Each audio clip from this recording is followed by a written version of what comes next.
Plot দুর্নীতির ৩ মামলায় শেখ হাসিনার ২১ বছরের কারাদণ্ড। এখতিয়ার বহির্ভূতভাবে আবেদন ছাড়াই প্লট দেওয়া হয়েছিল, আদালতের পর্যবেক্ষণ। আবারও আইনশৃঙ্খলা বাহিনীর সঙ্গে বৈঠকে নির্বাচন কমিশন। নিরাপত্তা পর্যালোচনা করে কর্মকৌশল নির্ধারণ করতে নির্দেশনা দেবে ইসি। প্রাথমিকে লাগাতার কর্মবিরতি শুরু, দাবি পূরণ না করা পর্যন্ত কর্মবিরতি চালিয়ে যাওয়ার হুঁশিয়ারি। বার্ষিক পরীক্ষা ঘিরে সংশয়। গিনি বিসাউয়ের সেনা অভ্যুত্থান, ক্ষমতা দখল, প্রেসিডেন্ট আটক, কারাবন্দী ইমরান খানের মৃত্যুর গুজব, পুরোপুরি সুস্থ বলছে আদিয়ালা কারা কর্তৃপক্ষ। এবং ৩ ম্যাচের টি-20 সিরিজের প্রথম ম্যাচ আজ। বীরশ্রেষ্ঠ মতিউর রহমান স্টেডিয়ামে মুখোমুখি হবে বাংলাদেশ আয়ারল্যান্ড।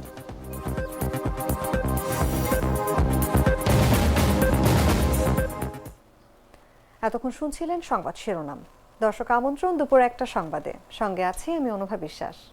যাচাইকৃত লাল সরিষার দানা থেকে তৈরি হয় প্রাণ সরিষার তেল, আসল ঝাঁঝে আসল স্বাদে।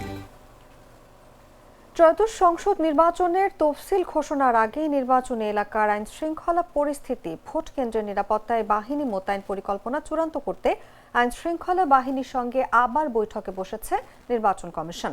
বৃহস্পতিবার রাজধানীর আগারগাঁওয়ে নির্বাচন ভবনে সকাল 10:30টার কিছুক্ষণ পর প্রধান নির্বাচন কমিশনার এএমএম নাসির উদ্দিনের সভাপতিত্বে 4 নির্বাচন কমিশনার, স্বরাষ্ট্র সচিব, ইসি সচিব সহ বাহিনী ও সংস্থার শীর্ষ ব্যক্তিরা বৈঠকে অংশ নেন। জানা গেছে, নির্বাচনের নিরাপত্তা পর্যালোচনা করে কর্মকৌশল নির্ধারণ করতে নির্দেশনা দেবে ইসি। একই সঙ্গে ভোটের আগে পরে কতদিন আইন শৃঙ্খলা বাহিনী মাঠে থাকবে এবং ভোট কেন্দ্রে কতজন সদস্য নিয়োজিত থাকবে সেই বিষয়েও চূড়ান্ত হতে পারে আজকের বৈঠকে। এর আগে প্রথম দফা প্রাক প্রস্তুতিমূলক বৈঠকে গত 20 অক্টোবর হয়েছিল, যেখানে সংসদ নির্বাচনকে ঘিরে সার্বিক বিষয়ে আলোচনা হয়। এই সভায় ভোটের আগে পরে আর 3 আইন শৃঙ্খলা বাহিনী মোতায়েনের প্রস্তাব আসে। সব মিলিয়ে এবার ভোট কেন্দ্রে আইন শৃঙ্খলা বাহিনীর 13 থেকে 18 জন সদস্য থাকতে পারে বলে ধারণা করা হচ্ছে।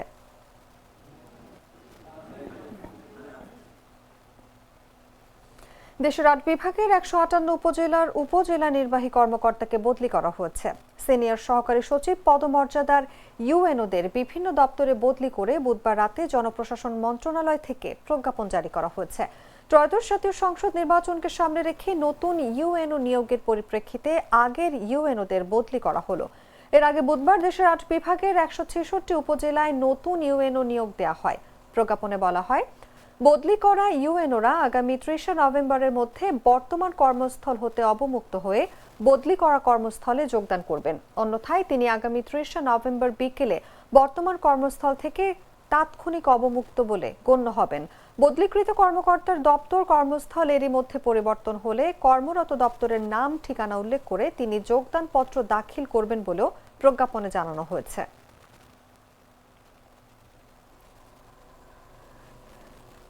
প্রতিশ্রুত অনুযায়ী সরকার 11তম গ্রেড সহ 3 দফা দাবি বাস্তবায়ন না করায় এবার লাগাতার কর্মবিরতি শুরু করেছেন সরকারি প্রাথমিক বিদ্যালয়ের সহকারী শিক্ষকরা। বৃহস্পতিবার থেকে সারা দেশের সব প্রাথমিক বিদ্যালয়ে এই কর্মসূচি শুরু করেন তারা। দাবি পূরণ না করা পর্যন্ত তারা কর্মবিরতি চালিয়ে যাবেন। প্রয়োজনে বার্ষিক পরীক্ষাও বর্জন করার হুঁশিয়ারি দিয়েছেন শিক্ষকরা। প্রাথমিক শিক্ষক দাবি বাস্তবায়ন পরিষদ লাগাতার এই কর্মবিরতির ডাক দিয়েছেন। বুধবার রাতে সংগঠনটির 5 জন আহ্বায়কের সই করা বিজ্ঞপ্তিতে এই কর্মসূচি ঘোষণা করা হয়। এর আগে গত 25 নভেম্বর থেকে 3 দিনের কর্মবিরতির ডাক দেয় প্রাথমিক শিক্ষক সংগঠন ঐক্য পরিষদ। তাদের ডাকা কর্মবিরতি চলছে। এরই মধ্যে প্রাথমিক শিক্ষক দাবি বাস্তবায়ন পরিষদ লাগাতার কর্মবিরতির ডাক দিল। এদিকে আগামী 8 ডিসেম্বর থেকে দেশের সরকারি প্রাথমিক বিদ্যালয়ে বার্ষিক পরীক্ষা শুরু হওয়ার কথা। শিক্ষকদের এই কর্মবিরতিতে বার্ষিক পরীক্ষা ঘিরে অনিশ্চয়তা দেখা দিয়েছে।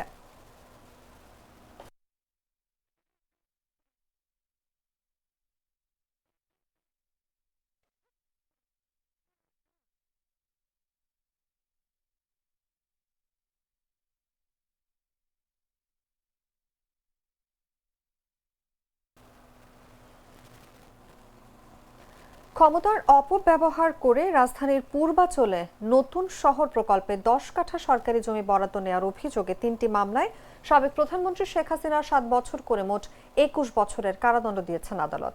আদালতে পর্যবেক্ষণ এখতিয়ার বহির্ভূতভাবে আবেদন ছাড়াই প্লট দেওয়া হয়েছিল শেখ হাসিনাকে। বৃহস্পতিবার দুপুর 12:15টার দিকে ঢাকার পঞ্চম বিশেষ জজ আদালতের বিচারক মোহাম্মদ আব্দুল্লাহ আল মামুন এই রায় ঘোষণা করেন। একই আদালত প্লট বরাদ্দে অনিয়ম দুর্নীতির অভিযোগে গত 23 নভেম্বর শেখ হাসিনা, তার ছেলে সজীব ওয়াজেদ জয় ও মেয়ে সাইমা ওয়াজেদ পুতুলের বিরুদ্ধে করা 3 মামলার রায়ের জন্য 27 নভেম্বর দিন ধার্য করেন। পৃথক 3টি মামলায় মোট আসামির সংখ্যা 47 জন। তবে এক ব্যক্তি একাধিক মামলার আসামি হওয়ায় ব্যক্তি হিসেবে আসামির সংখ্যা 23 জন। 91 জনের সাক্ষ্য গ্রহণে উঠে আসে রাজধানীতে জমি থাকা সত্ত্বেও তা গোপন করে সরকারি প্লট নেন শেখ হাসিনা ও তার ছেলে মেয়ে। অবৈধভাবে রাজৌকের 30 কাঠা প্লট নেওয়ার অভিযোগে মামলাটি করে দুদক। আদালতে আসামিদের উপস্থিত হতে সমন, গ্রেফতারি পরোয়ানা ও পত্রিকায় বিজ্ঞপ্তি প্রকাশ করা হলেও অনুপস্থিত থাকেন তারা। এতে পলাতক অবস্থায় শেখ হাসিনা সহ 23 জনের বিরুদ্ধে চলে বিচার কাজ।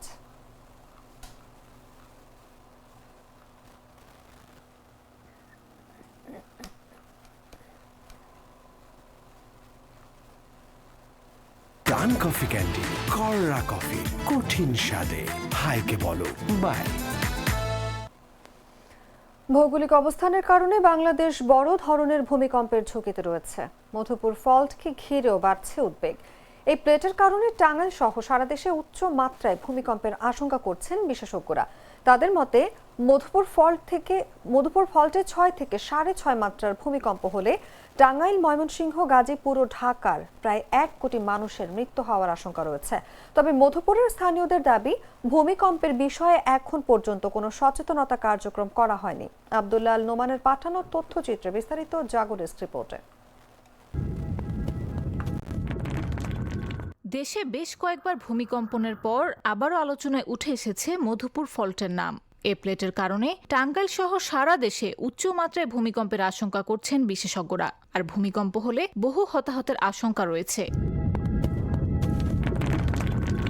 বিশেষজ্ঞরা বলছেন, টাঙ্গাইল জেলা ভূমিকম্পের উচ্চ ঝুঁকিতে রয়েছে। বিগত সময়গুলোতে মধুপুর ফল্টে বেশ কয়েকটি ভূমিকম্প সংঘটিতও হয়েছে। বিশেষজ্ঞদের মতে মধুপুর ফল্টে 6 থেকে 6.5 মাত্রার ভূমিকম্প হলে টাঙ্গাইল, ময়মনসিংহ, গাজীপুর ও ঢাকার প্রায় 1 কোটি মানুষের মৃত্যু হওয়ার আশঙ্কা রয়েছে।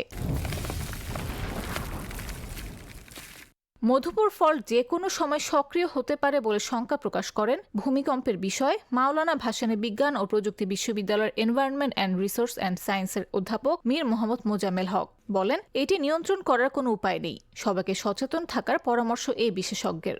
জলাভূমি ভরাট করে নতুন নতুন ভবন তৈরি করা হচ্ছে। 1 বছর আগেও যেখানে জলাভূমি ছিল, পুকুর ছিল, সেখানে মাটি ফেলে 1 বছরের মধ্যেই সেখানে বহুতল ভবন তৈরি করা হচ্ছে, যেগুলো অনেক ঝুঁকিপূর্ণ।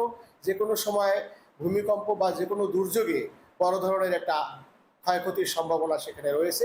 তো এই বিষয়গুলো অবশ্যই দেখা উচিত।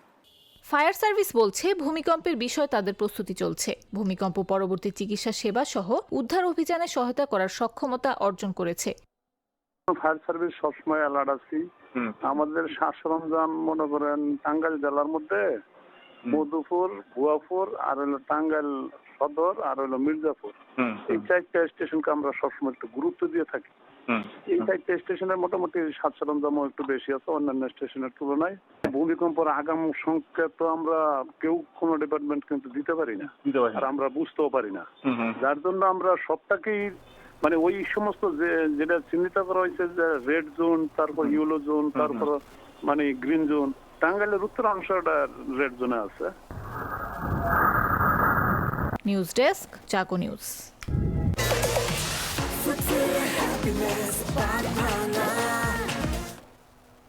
জানাবো আন্তর্জাতিক সংবাদ।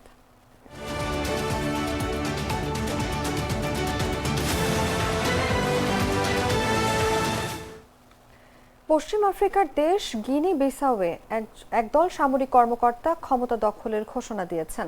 তারা দাবি করেছেন, দেশের প্রেসিডেন্ট উমারো সিসোকো এমবালোকে গ্রেফতার করা হয়েছে। রোববার হয়ে যাওয়া প্রেসিডেন্ট নির্বাচনের ফলাফল প্রকাশের ঠিক আগ মুহূর্তে দেশটিতে এমন ঘটনা ঘটল। গত 5 দশকে পর্তুগালের সাবেক এই উপনিবেশে অন্তত 9 বার অভ্যুত্থান চেষ্টা হয়েছে। দেশটির প্রেসিডেন্ট এমবালো আগেও বহুবার দাবি করেছেন যে তিনি অভ্যুত্থান চেষ্টা থেকে বেঁচে গেছেন। তবে সমালোচকদের অভিযোগ, তিনি কখনো কখনো ইচ্ছাকৃতভাবে সংকট সৃষ্টি করেন যাতে বিরোধীদের দমন করা যায়। বুধবার দুপুরে রাজধানী বিসাওয়ে গুলির শব্দ শোনা যাওয়ার কিছুক্ষণের মধ্যেই সরকার সংশ্লিষ্ট একাধিক সূত্র বিবিসিকে জানায় এমবালোকে গ্রেফতার করা হয়েছে। পরে ওই কর্মকর্তারা রাষ্ট্রীয় টেলিভিশনে উপস্থিত হয়ে জানান তারা নির্বাচনী প্রক্রিয়া স্থগিত করেছেন। এমন পরিস্থিতির মধ্যেই বুধবার বিকেলে ফ্রান্স 24-কে ফোনে এমবালো বলেন, আমাকে ক্ষমতাচ্যুত করা হয়েছে। এরপর সরকার সংশ্লিষ্ট সূত্র বিবিসিকে জানায় দিয়াস পেরেইরা ও স্বরাষ্ট্রমন্ত্রী বোচে কান্দেকেও আটক করা হয়েছে।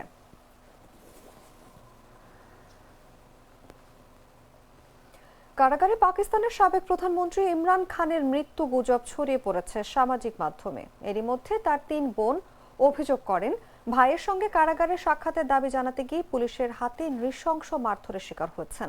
এমন অবস্থায় সামাজিক যোগাযোগ মাধ্যমে একাধিক অ্যাকাউন্ট থেকে দাবি করা হয়েছে যে ইমরান খান কারা হেফাজতে মারা গেছেন। এই খবর তার সমর্থকদের মধ্যে আতঙ্ক ছড়িয়েছে, যার প্রেক্ষিতে উত্তপ্ত হয়ে উঠেছে পুরো পাকিস্তান। আদিয়ালা কারাগার এলাকায় জড়ো হয়েছেন হাজার হাজার পিটিআই নেতাকর্মী। এদিকে আদিয়ালা কারাগার প্রশাসন ইমরান খানকে কারাগার থেকে অন্য কোথাও সরিয়ে নেওয়া হয়েছে এমন গুজব সরাসরি প্রত্যাখ্যান করেছে। কারা কর্তৃপক্ষ জানিয়েছে তিনি কারাগারের ভেতরেই আছেন ও পুরোপুরি সুস্থ রয়েছেন। রাওয়ালপিন্ডি কারাগার কর্তৃপক্ষ এক বিবৃতিতে জানায় আদিয়ালা কারাগার থেকে তাকে অন্য কোথাও স্থানান্তর করা হয়েছে এমন খবরের কোনো সত্যতা নেই। তিনি পুরোপুরি সুস্থ আছেন ও প্রয়োজনীয় সব চিকিৎসা সেবা পাচ্ছেন। কারা কর্তৃপক্ষ আরও জানায় তার স্বাস্থ্যের অবস্থা নিয়ে যে জল্পনা চলছে তা ভিত্তিহীন এবং পিটিআই প্রতিষ্ঠাতার সার্বিক সুস্থতা নিশ্চিত করতে সব ব্যবস্থা নেওয়া হয়েছে।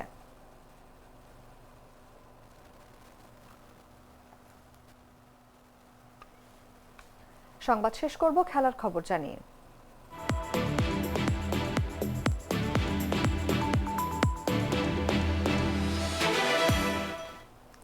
সিলেট ও ঢাকায় ব্যস্ত সূচি শেষে বাংলাদেশ ও আয়ারল্যান্ড দল এখন অবস্থান করছে চট্টগ্রামে। 3 ম্যাচের টি-20 সিরিজের প্রথম ম্যাচ বৃহস্পতিবার সন্ধ্যা 6টায় বীরশ্রেষ্ঠ মতিউর রহমান স্টেডিয়াম মাঠে গড়াবে। সিরিজের 3টি ম্যাচই অনুষ্ঠিত হবে এই ভেন্যুতে। 2025 সাল টি-20 ফরম্যাটে বাংলাদেশের জন্য ছিল সবচেয়ে ব্যস্ত বছর। আয়ারল্যান্ডের বিপক্ষে সিরিজ দিয়ে শেষ হতে যাচ্ছে লিটন দাসের নেতৃত্বাধীন দলের চলতি বছরের টি-20 যাত্রা। রেকর্ড সংখ্যক বছর জুড়ে মোট 28তম টি-20 ম্যাচ খেলতে নামবে বাংলাদেশ। এরপরে শুরু হবে বিপিএল, আর আগামী ফেব্রুয়ারিতে বসছে টি-20 বিশ্বকাপের 8ম আসর। তার আগে এটি জাতীয় দলের শেষ আন্তর্জাতিক টি-20 সিরিজ। গেল মাসে একই ভেন্যু চট্টগ্রামে ওয়েস্ট ইন্ডিজের কাছে হোয়াইট ওয়াশ হয় বাংলাদেশ। সেই হতাশা এখনো কাটেনি। ব্যাটারদের ব্যর্থতায় সহজ লক্ষ্য তাড়াতে পারেনি দল। তবে এবার ফর্মে ফিরে আত্মবিশ্বাস পুনরুদ্ধারের প্রত্যাশা করছেন অধিনায়ক লিটন দাস। তিনি বিশ্বাস করেন এই সিরিজই ব্যাটিং ইউনিটকে নতুন করে জ্বালিয়ে তুলবে। অন্যদিকে আয়ারল্যান্ডও চায় বছরের শেষটা ইতিবাচক করতে। বিশ্বকাপের আগেই নিজেদের প্রস্তুতি ঝালিয়ে নিতে এই সিরিজটিকে সর্বোচ্চ কাজে লাগাতে চায় তারা। সিরিজের দ্বিতীয় ও তৃতীয় ম্যাচ যথাক্রমে 29 নভেম্বর ও 2রা ডিসেম্বর একই ভেন্যুতে অনুষ্ঠিত হবে।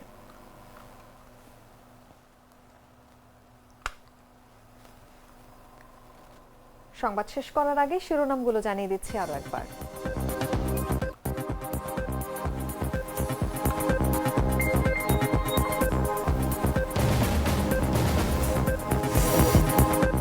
প্লট দুর্নীতির 3 মামলায় শেখ হাসিনার 21 বছরের কারাদণ্ড। এখতিয়ার বহির্ভূতভাবে আবেদন ছাড়াই প্লট দেওয়া হয়েছিল, আদালতের পর্যবেক্ষণ। আবারও আইন শৃঙ্খলা বাহিনীর সঙ্গে বৈঠকে নির্বাচন কমিশন। নিরাপত্তা পর্যালোচনা করে কর্মকৌশল নির্ধারণ করতে নির্দেশনা দেবে ইসি।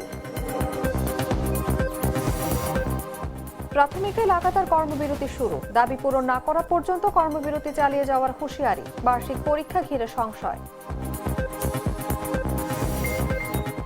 গিনি বিসাওয়ে সেনা অভ্যুত্থান, ক্ষমতা দখল, প্রেসিডেন্ট আটক। কারাবন্দী ইমরান খানের মৃত্যুর গুজব, পুরোপুরি সুস্থ বলছে আদিয়ালা কারা কর্তৃপক্ষ। এবং 3 ম্যাচের টি-20 সিরিজের প্রথম ম্যাচ আজ। বীরশ্রেষ্ঠ মতিউর রহমান স্টেডিয়ামে মুখোমুখি হবে বাংলাদেশ আয়ারল্যান্ড।